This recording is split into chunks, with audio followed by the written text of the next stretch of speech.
안녕하세요. Yeah, thank you. Thank you. Thank you to the organizers for inviting me. I feel honored to be able to speak at this conference. I think the issues are very, very important for Korea and also for the rest of the world, because the things that we are talking about here, and especially building smart cities and building them in the way that Korea can build smart cities, is extremely important and valuable. And I'm going to talk more about Korean culture than K-content or K-culture, which is often, what I talk about or what we think about when we talk about Korea and culture. Around the rest of the world, everything is K-something, K-drama, K-film, K-cuisine, right? K-everything, K-pop, K-cosmetics, K-beauty. And these are the ways in which the rest of the world has come to know Korea. But there's another way of knowing Korea. And that's what I would like to talk about today, because I think it has great value for the people of Korea and especially the youth of Korea. And I was told that there would be a number of younger people, students here, and I think that I want to make sure that I reach out to them and that they really understand what it is, this position of Korea in the world. So let me say a couple things about myself so you kind of can better understand where I'm coming from. So many of you have seen videos of my class. And this is kind of a typical video. It's 800 students in the room, and I'm talking about different topics. And every year, we have 60 different classes. They're 75 minutes long, and each one is like a separate television program. And we never repeat the classes. And we're constantly coming up with new ideas and new themes to talk about issues from all over the world. And I say all over the world because people watch our YouTube channel from many different places. In fact, all but 7 countries. And I have the feeling that probably some people in North Korea watch the videos. And this is important because I hear back from people. I get emails from people around the world. And when we talk about things, I hear from them what I get right, and I hear from them what I get wrong. And so I've had to become a student of world cultures. And so when I talk about Korea, I am talking about Korea in comparison to cultures around the world, in my understanding. And so when I'm walking around my classroom in this way, what you don't see or what you don't necessarily know is that there are students in that room from all over the world. In any one semester, at least 40 countries are represented. And this is how we do these conversations with many different people. And I bring students up and we talk. So they share their stories. And that allows me to learn about what is happening in their lives, these lives of young people, and what is happening in their home countries. In addition to this, of course, I travel a lot. And my attempt is to just understand everything that is happening. And for me, it has been 40 years of a very fascinating journey. And so what we see in my videos that you might watch are 40 years of learning and testing some different things. So again, what's important is when I'm talking about Korea, I'm not talking about Korea as a scholar who has studied Korea my entire life. Although I first started studying Korea in 1984 when I was a master's student. So 40 years ago is when I first learned about your nation, and I first began to say, wait, this is a really fascinating place. All right? So now, here's something. Take a look at this map, or this graph. This just came out, this Great Powers Index by this gentleman, Ray Dalio, and his team. And they're building these indexes and trying to understand nations of the world. And look where your country is. Look where Korea is. Number 7 in total strength. Now, I don't have to say anything about how far Korea has come. But what I want to say is where Korea is. And so when those of us around the world are thinking about this country and thinking about you, these are the kinds of things that we are seeing. Look at that, number 6. Hard to imagine. 50 years ago, 60 years ago, if someone had showed anybody in Korea this slide, this graph, nobody would believe them. And so what's important when we're talking about K-culture and K-content and the future of Korea is that you understand your position in the world, because it matters. Because this is what we see from the outside. Okay? Now, you probably don't, most Koreans, you have a way of being very critical about various aspects of your nation.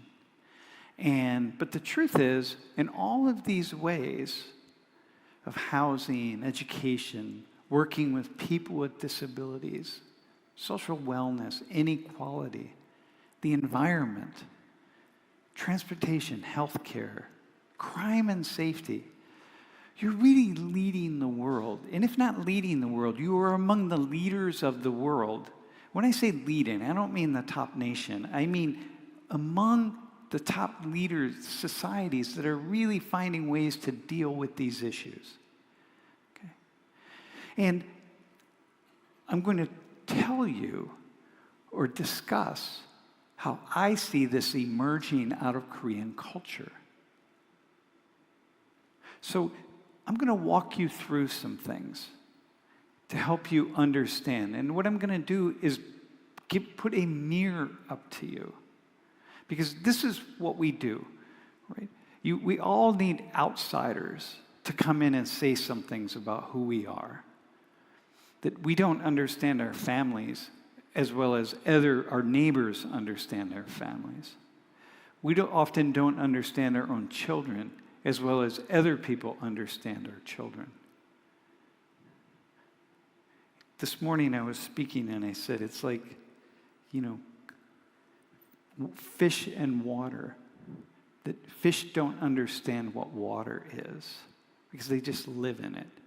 And so for us, in our nationality and our culture, it's very similar. That we don't understand it until somebody else holds a mirror up to us.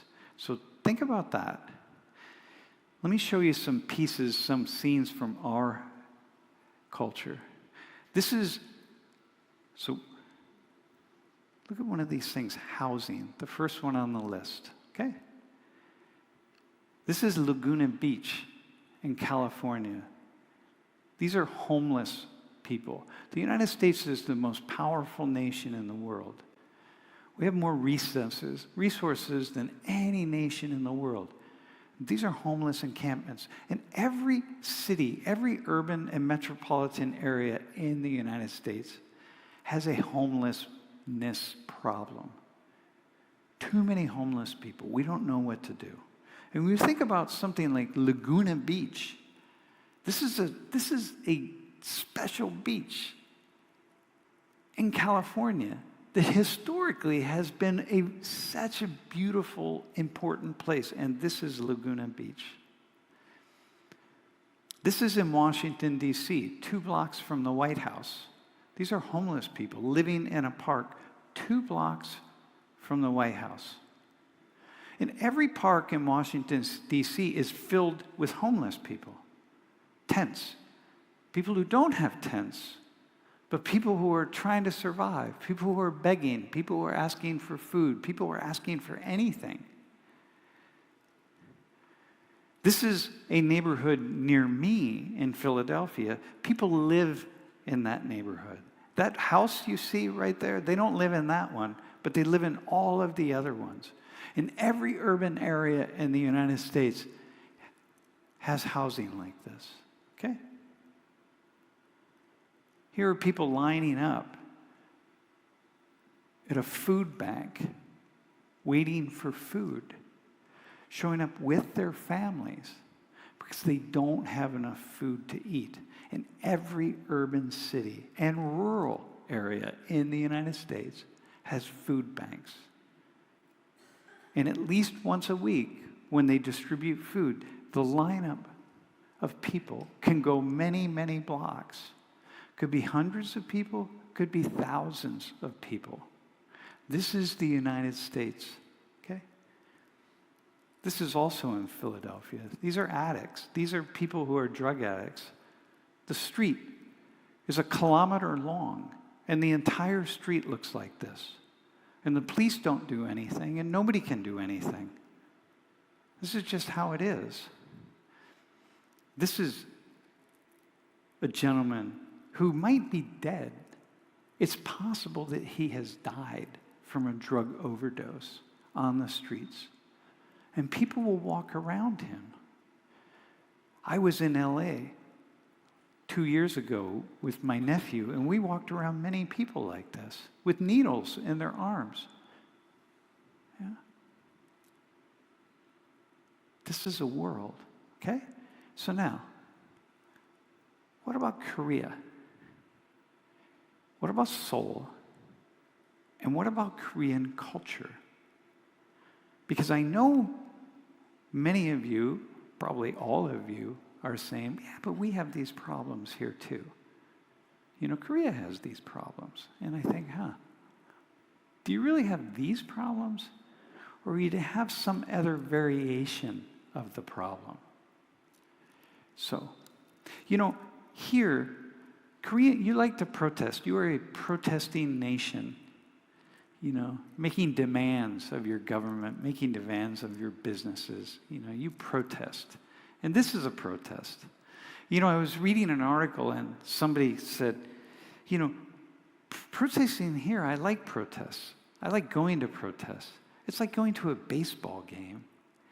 It's fun. It's interesting, right? So here's a protest. This goes back several years when you were trying to throw one of your presidents out of office.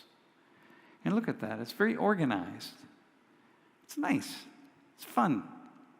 Okay? Yeah, you have protest. I think you're protesting all the time. My gosh. Right? There's a protest. How many of you have seen that in Korea? This is a sporting event. This is not because their team won. Or, pardon me, they're not protesting because their team lost. They're protesting because their team won. This is a real protest. This is in another one. They're protesting. They're protesting the police. This was a protest at my university because one of the sporting coaches, the football coach, American football, got fired. And the students protested. Look, they turned over a car. They lit things on fire. Can you imagine students at one of the universities here in Daejeon? Can you imagine them protesting? Turning over a car, burning things, right? So think, right? You know, when's the last time you saw this in Seoul or in Daejeon or in Busan or anywhere, or this? You got that. It's a different world. See, Korean culture, there's something here you got to see, you have to compare. My job is to compare. I compare nations and peoples and cultures all over the world. Okay, here are homeless. This is at Seoul Station. I'll be taking a train into Seoul Station late tonight. So I will see homeless people. And people, Koreans, say, oh, we have homeless problem here too. And I say, you have homeless people and you have a homeless problem. But how you define problem and how I define problem are going to be very different things. So 2,600 people is the estimate of how many homeless people there are in Seoul. Okay? 2,600 people. That's a lot of people. 2,600 people. So Los Angeles has a population, the city itself has a population of 3.8 million people. Okay? If Los Angeles was the size of Seoul, the city of Los Angeles was the size of the city of Seoul, not the metropolitan area, the city of Seoul, we would have to take 2.3 million and multiply it by 2.5, okay? That means if Los Angeles responded to homelessness in the way that Seoul and Koreans respond to homelessness, then Seoul would have 6,500 homeless citizens, okay? Or pardon me, Los Angeles would have 6,500 homeless people in LA. So you have the math. You get the math. Okay? Okay, let me show you. Los Angeles has 45,000 people who are homeless. Not 6,500. 45,000. That's just in Los Angeles. You see, it's a different culture. It's a different way of seeing who we are as Americans. And it's a different way of seeing who you are as Koreans. What is acceptable for you and what is unacceptable for you. And countries, I'm traveling the world, so I'm going to many different cities in Europe and Asia, South America. I'm giving you just a small reflection of data because I think it's most interesting to compare it to the most powerful nation in the world, which of course is mine. So here, let me show you this. So I have a house in Bogota, Colombia. It's an apartment, and I've had it for a number of years. And it's kind of interesting that for me, I was just there 2 weeks ago. And when I'm in Bogota, I watch my cell phone. I watch my money. I watch everything. I put my cell phone in my front pocket. I don't put it in my back pocket. I have my keys to my house. I tuck them away. I don't use my cell phone on the streets. If I want to look at my cell phone, I hold it close. I find a little area where I can go, and I make sure that there's no one around, and I use my cell phone. Maybe I'm looking at a map or something like this, okay? Now, the yellow area, my house is right where the arrow is, okay? Now, the yellow area is the safe area. Well, here, let me show you this, okay? So, look at this piece on the right. Red is extremely dangerous. Orange is very dangerous. Yellow is dangerous. Okay? Green is pretty safe.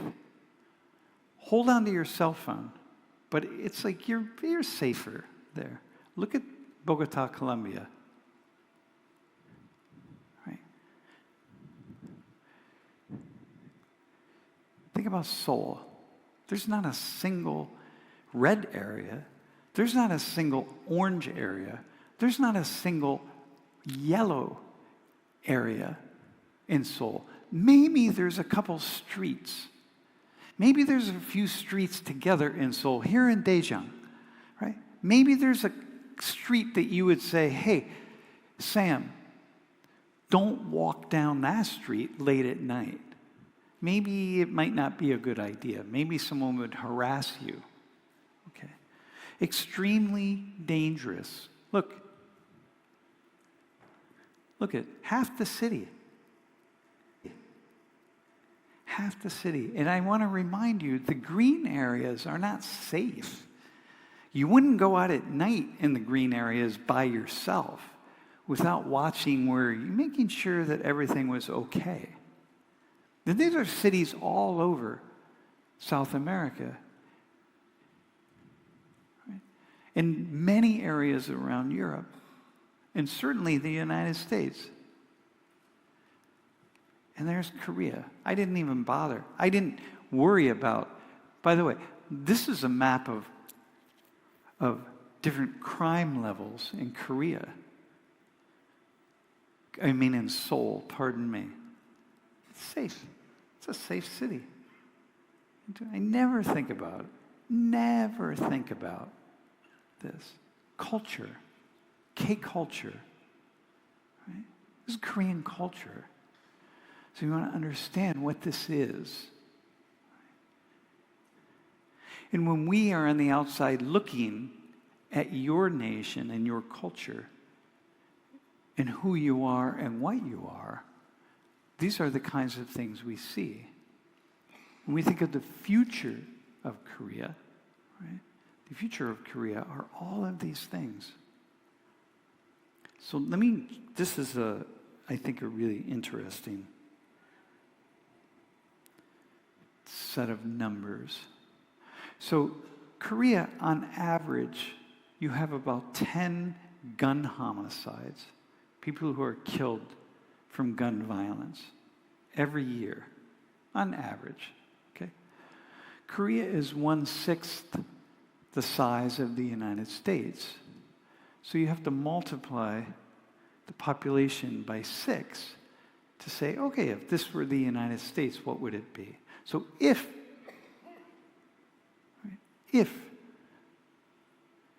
the United States were the size of Korea, or if Korea was the size of the United States, you'd have on average 60 gun deaths every year.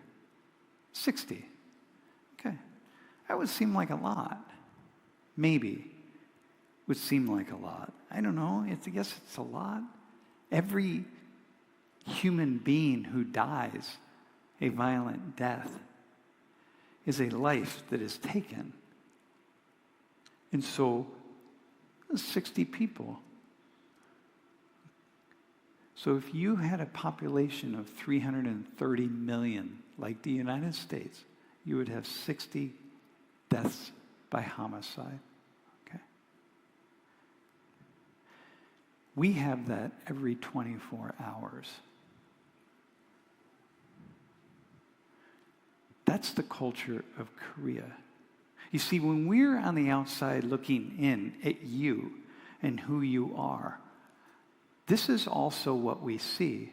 We see K-dramas. You know, we watch Squid Game. We watch movies, Parasite. We watch all of the K-dramas. I mean, you know, K-drama is, you know, I'm certain, is popular all over the world. We all know that. It's expanding everywhere. We're investing billions of dollars in from the entertainment industry. We listen to music out of Korea, beauty products out of Korea, food out of Korea. It's just going around the world. Hallyu is a wave that is crashing onto the shores in nations around the world. So we think, oh, what is it about Korea that is so interesting to the rest of the world? So, well, it must be the way you make movies, or it must be the way you make television shows, or it must be how you make music. And we watch the music, and we watch groups, the boy groups, the girl groups, and they dance and they sing, and the way they dress and the way they hold themselves. Yeah, it's a lot of those things. But it's also this. There's something else that we see and that we take and that you don't understand. And I say you don't understand because I rarely speak to Koreans and have them fully understand how unique a nation like this is. Right? So here is something, we talk about kind of violence, and we talk about the police, and we talk about so many different things. Every police force in the United States has a paramilitary group of police officers. This isn't the Army. These are police officers. My university is a very small town. We have all of this equipment in place, ready for extreme violence. See, I've been here now since Saturday. I haven't seen, and I'm going all around Seoul and different places, I haven't seen a single police officer. I saw a police car, but I haven't seen a police officer. If we had an event like this, almost anywhere in the United States, we'd have police officers stationed outside. We might have a couple of these people who are standing with guns and protective vests. It's a different world, right? You don't have this. My university has this. We can see on a Friday night or a Saturday night when the students get really restless and very rowdy, we see them going through campus just to show their presence, to make sure. This is culture, right? There's something here. It's a very strange thing. Okay, so now here's what I would like to have you do. Just I'm going to have you. We're going to have to do it fast. I want to have you talk to each other for a second, and I want to have you break into pairs. Okay, if you could, or 3. It doesn't matter. We're just going to talk for a few minutes. And I'm going to have you answer a question. So if really fast, you can just go like next to somebody who's next to you, or 3. Just you're going to talk. So the 2 of you, so you have to do it. The young gentleman right here, just pair up with someone. You might have to get up out of your seat. Go down. Yeah. You could do it in Korean. Yeah, go ahead. Go speak with him at the end of the row. Okay, so does everyone have a pair or a third person? Yeah? So like this gentleman here, right behind you is a woman who you could talk to. And I'm going to have you ask each other a question. Okay? I do this in my class. It's strange. This is an American thing. Okay? Is everyone, you ready? So I want you to answer this question. What allows Koreans to build a society without these same problems? I'm going to tell you what my answer is in a minute. But what I would like for you to do is just talk, just for a few minutes. So here, like the 2 of you right there, could you come down and just sit right next to her? Okay? Right? Okay, good? It's okay. We do this. Go ahead. What allows that to happen?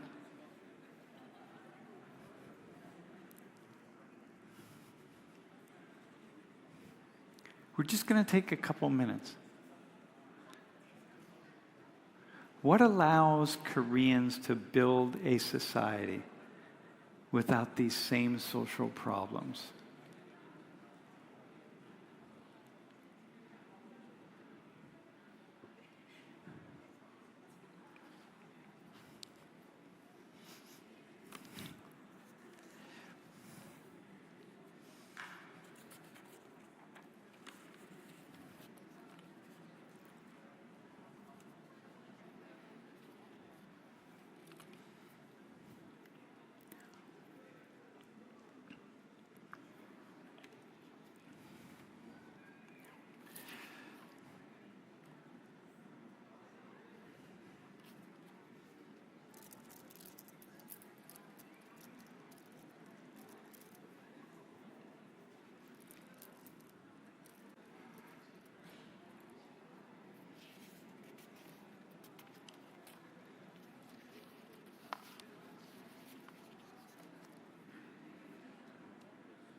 I love hearing you talking.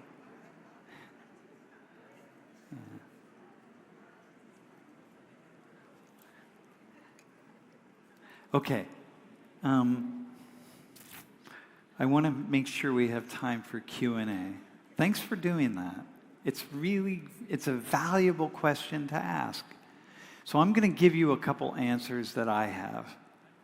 Because, yeah, thanks for doing that. I don't know that there is an answer per se, but I certainly know, again, like the fish in water, that mostly we don't see our own culture. I don't see my culture. I really don't understand what it means to be an American, to be a U.S. citizen. I've only learned about my culture from outsiders, which is why I talk to my students in the way that I do. Well, here are a couple answers that I have. Number one, social responsibility shapes personal criticism. Okay? And here's what I mean by that. This is the kind of thing that somebody in this culture might say. I need to improve this, whatever this is. I need to improve this so that I can be a contributing member of my community or my society. I need social responsibility pushes me to become a better person. You built a nation out of social responsibility. You came out of very difficult times. You came out of the war. You built it together. You built it by being responsible. And you're a small nation. You're a very homogeneous nation. You're very similar. You have this sense of Koreanness that you can feel. And the second thing, I don't want people to think of me in a negative way, so I need to improve. Now, you may not say that directly.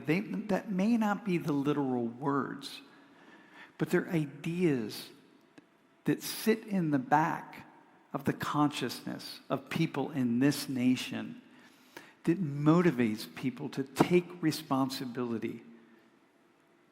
It's personal criticism, right? I need to do something.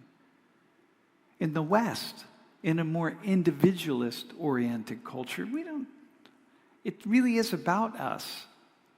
It doesn't matter. It's not about other people at all. The responsibility is weak. So social problems shape personal responsibility. So Koreans are much more likely to say, hey, there's a problem here. To what degree is this my fault? To what degree am I responsible for this problem? Right? Or I am partly responsible for some problem, and that bothers other people, and that's a bad thing.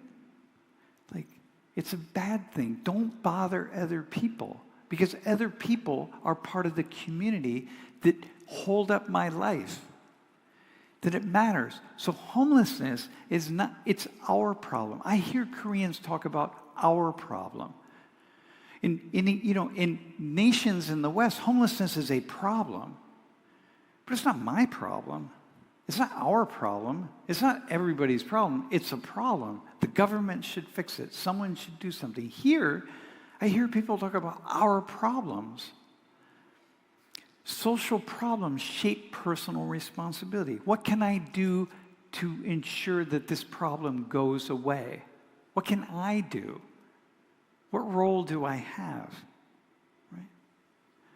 Now, something else is that competitive actions, this is a complex one. I don't like to put this many words on a stream, but you're really good at competing with yourselves. And in the West, we are in direct competition with other people all the time. The competition is to move ourselves out into the front. And here, you do that. Of course you do that. Everyone does. But you also compete with yourself. It's like, I want to be better in a way that's very strong and very powerful. Like, I'm going to compete with me. You're going to take the Sunan exam. You're really competing with yourself. And my students, we enter into an exam like that. It's like, I'm competing with each one of these other people. I want to crush them. So I elevate myself. So I want to just thank goodness I'm not homeless. Thankfully, I don't have a problem with violence. Thankfully, all of these things, these social problems, are other people's issues. And here they're more likely to be our issues. K-culture, right? And of course, when you see the themes that go through all of the things that are coming out of Korea that we receive, that's a very subtle theme that goes into everything that we see. Okay? That's my answer to those questions. So I want to end with this, because I found this science and technology cluster. It's funny that after I agreed to come here to speak, I received a document, an article, and in the document was this conversation about science and technology clusters. And I said, Daejeon, number 6, right, as a cluster per capita. And I thought, wow, I'm walking right into this. And so the world sees this. Everything that I was talking about, these are the things that the world sees. We're not just watching a movie like Squid Game. We think, oh, that's really entertaining. It's really fascinating. Yeah, it is, but we see other things. We see a culture of deep connectivity, a culture of community, a culture of roots. And you may think you're fighting all the time and you're always battling, but not compared to most places in the world. Right? And I say this in particular because it's important to understand the place in the world that we are, all of us. And I think for Koreans to be able to be this model of possibility, especially in the world of science and technology, that you understand the world of sociology and of culture and who you are and what you are and how we see you. Because I think that matters. And I guess that's the reason that I so often come to Korea, because I'm so fascinated by a land that has so much potential, much more potential than we even imagine.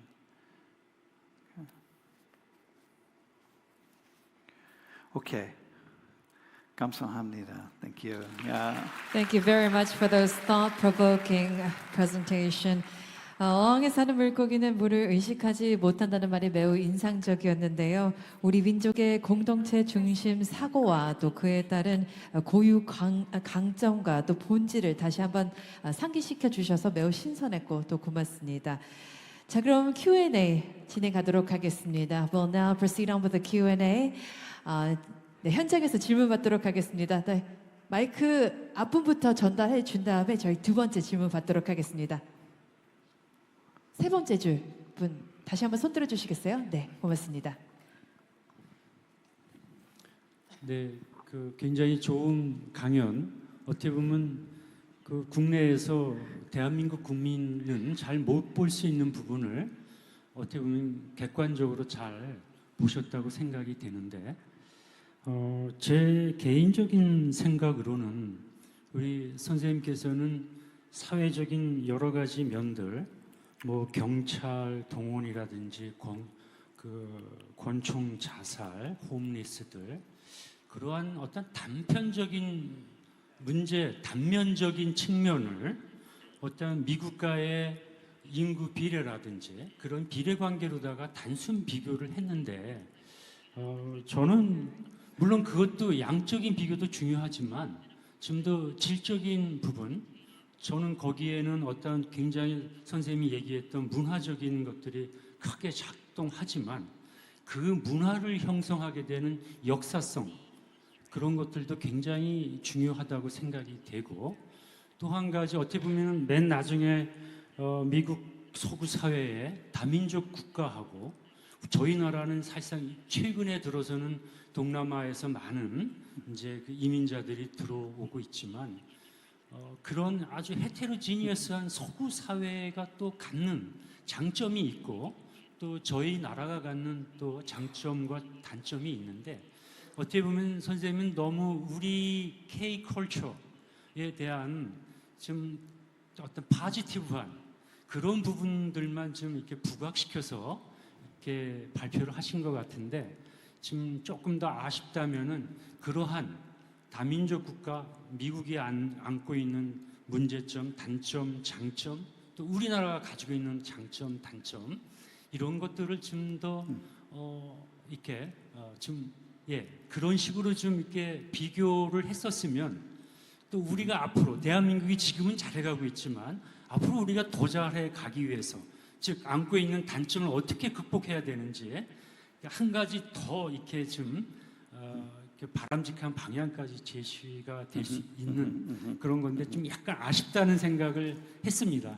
일단 감사합니다. Yeah. Yeah. Yeah. Thank you.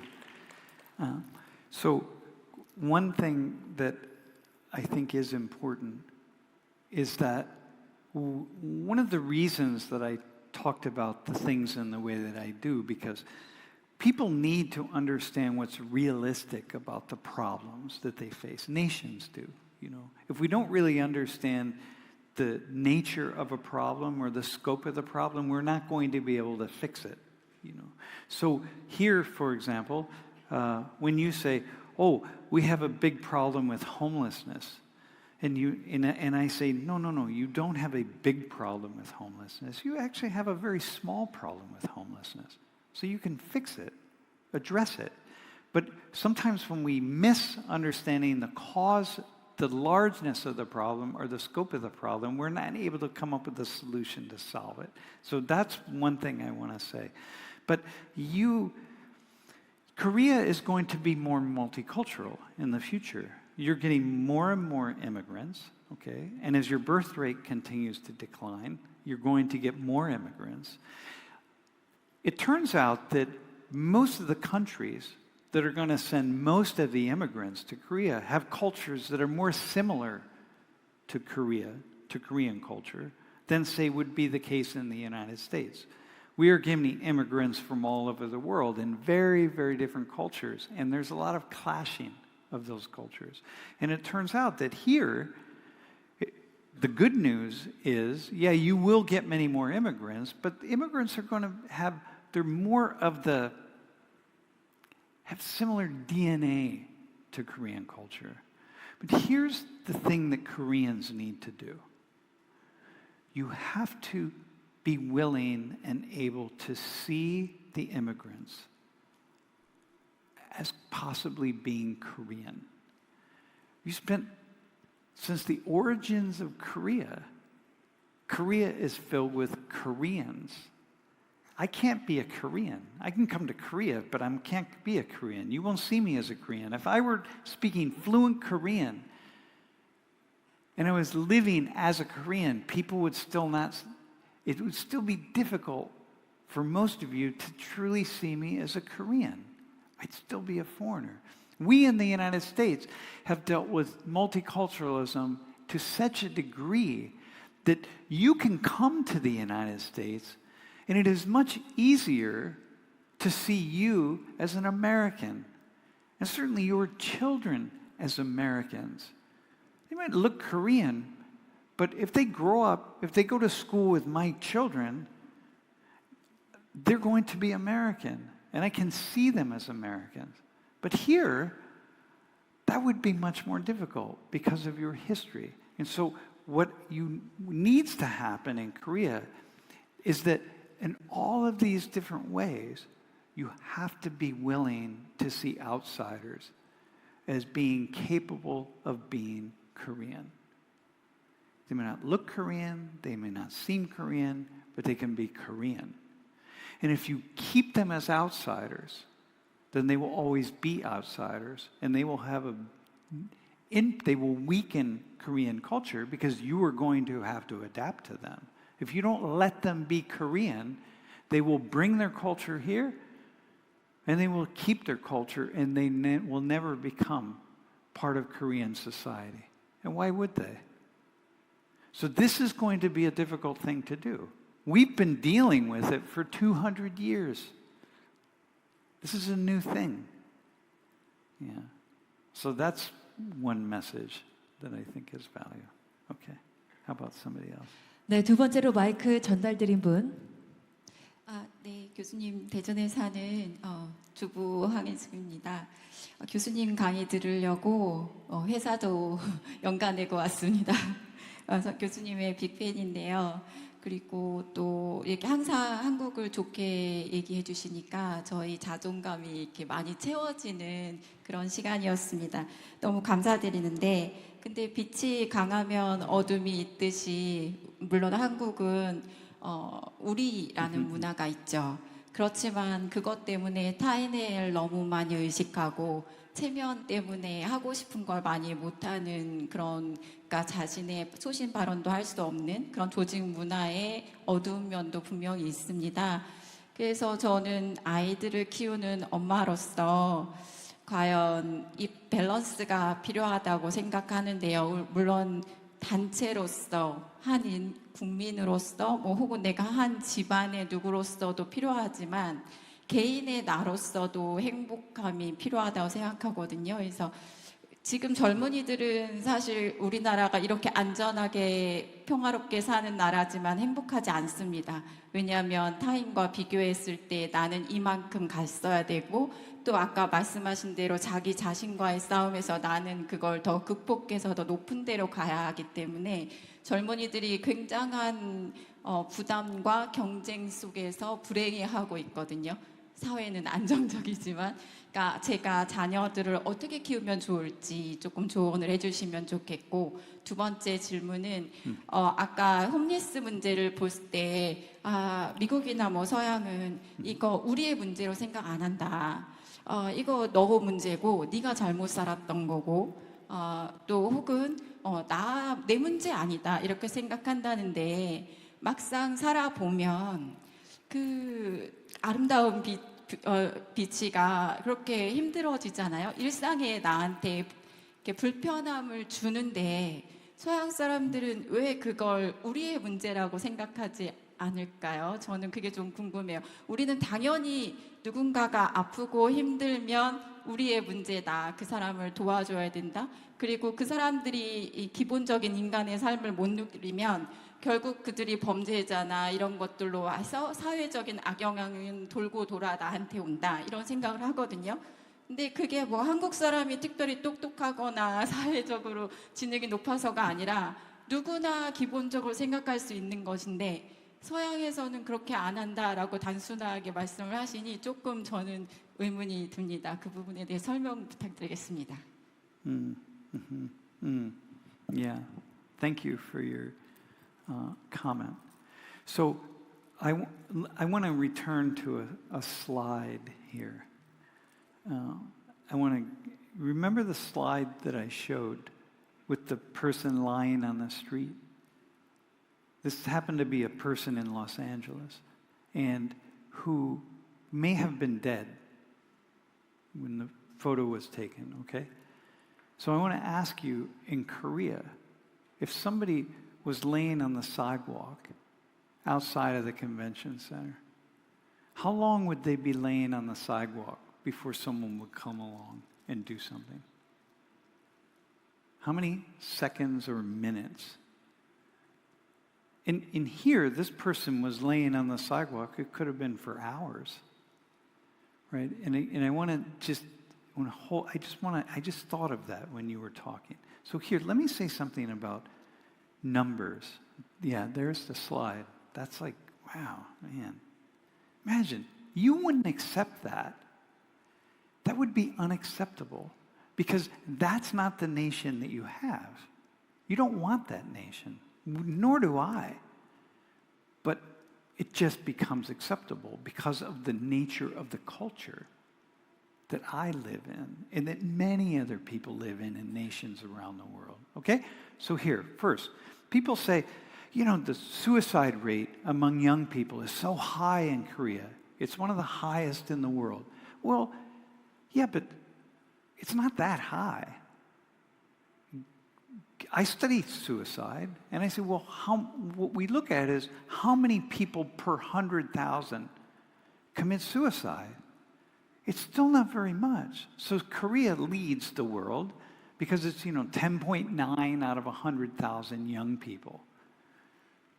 Well, the next nation is 10.8,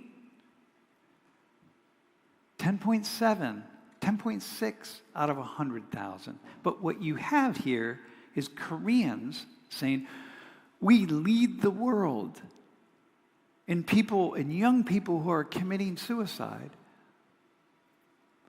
But you lead by such a tiny amount. And that's not to say it's not a problem. But it isn't the problem that Korea leads the world. You see, you have to assess the issue like this. So unhappiness. So there's a lot of unhappiness among Korean youth. Well, there's unhappiness among young people everywhere in the world. So let me hold a mirror up to you and say, study unhappiness among human beings, or in particular among young people, as I have done.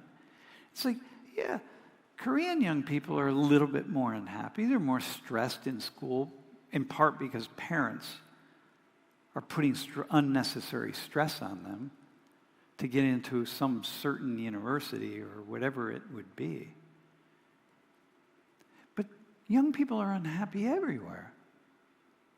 So hold that. That doesn't mean that it's okay for your young people to be unhappy, but what it means is don't see a problem where a problem doesn't exist, because if you do that, you won't be able to solve the issue. See, there's nothing unique about you in this way, right? That you're not going to solve the unhappiness problem any differently than anybody else will. It's a problem of human beings. So what's that problem? Right? And that's not where you want to focus attention. That's not where I focus attention. Right? There are other things that really stand out. So I don't bother with things that you might think are really big. And I say, that's not really. I mean, it's an issue. You understand, it's an issue. But that's not what's unique about Korea. Yeah. So I think I would say that. And you asked about being a parent. Yeah, I have one.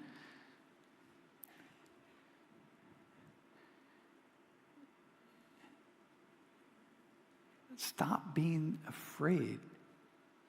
So afraid about your children's future that you push and push and push them to be something that maybe they're not ready to be.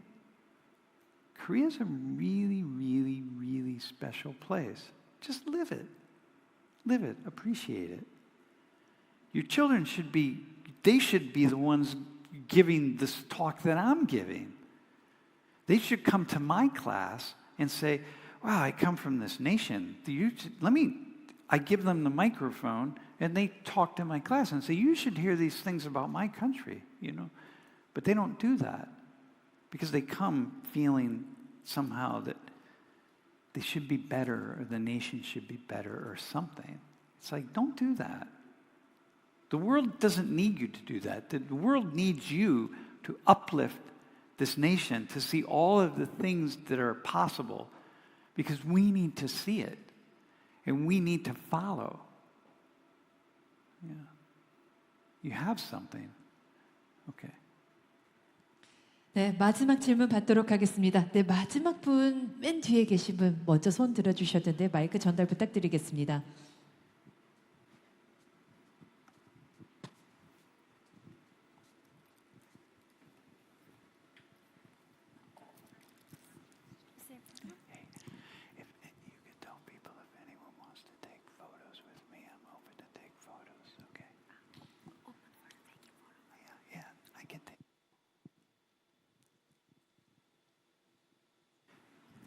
네, 질문해 주셔도 될 것 같습니다. Professor Sam Richard, I'm really honored to be here to listen to your lecture in person.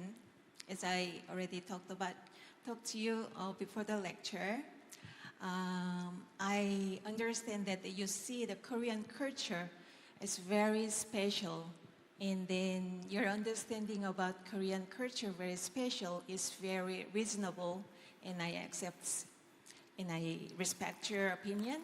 And then me as a Korean lady, especially mother, that I would like to say what makes Korean culture very special is motherly love.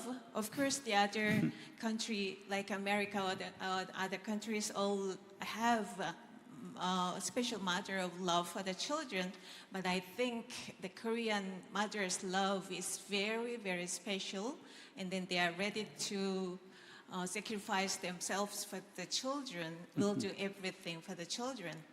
And then from my religious background, I understand why Korea's mother is so special, and their mother is, I guess, deeper than the other country's mother, is because unknowingly that we get this love from our Creator, as we discussed about it before. That's to see and to understand our Creator, who is the mother. That's mother's love. God the Mother's love is coming from heaven, and then we got this special love lands from mother. And then you also were talking about this, and then I would like to request about your understanding, be more specific in this area, please. Thank you. You know, so here's something. So there's something unique about motherly love in every culture that I have visited. It's a powerful bond. And of course it's a powerful bond. You know, you give, life comes out of oneself as a mother. And wow, you can't. It's difficult for me to even hold that in my mind, that a human being comes out of another human being, and what that means. It's such a profound experience. Okay. As I talk to Korean mothers and as I study Korean society, and I look at Korean mothers and like how families are organized in ways, on average, these are averages. So, you know, mothers and families do the same thing all over the world. It's not, but man, the Korean mother,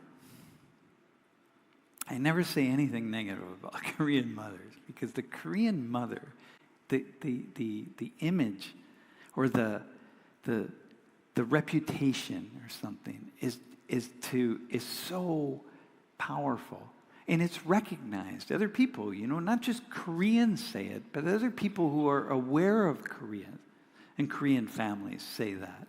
So for me, that's what first opened me up as a sociologist to saying, what is going on here? Like, what is this? And I think, so it is unique, and it's very cool. And, you know, you have like the Chinese kind of tiger mom thing. But the Korean's a little softer. So I will say that. And I think what you were referencing is this idea of the Creator itself being the feminine mystic, right? The feminine energy, which I also think makes sense, because the world is born of the Creator, just like I was born of my mother. And it's a really nice imagery for me. I like to hold that. Yeah. Yeah. So thanks for reminding me of that. Thank you very much for sharing your perspective with us. It looks like we have to close the Q&A. 수고해주신 샘 리처드님께 다시 한번 큰 박수 부탁드리겠습니다.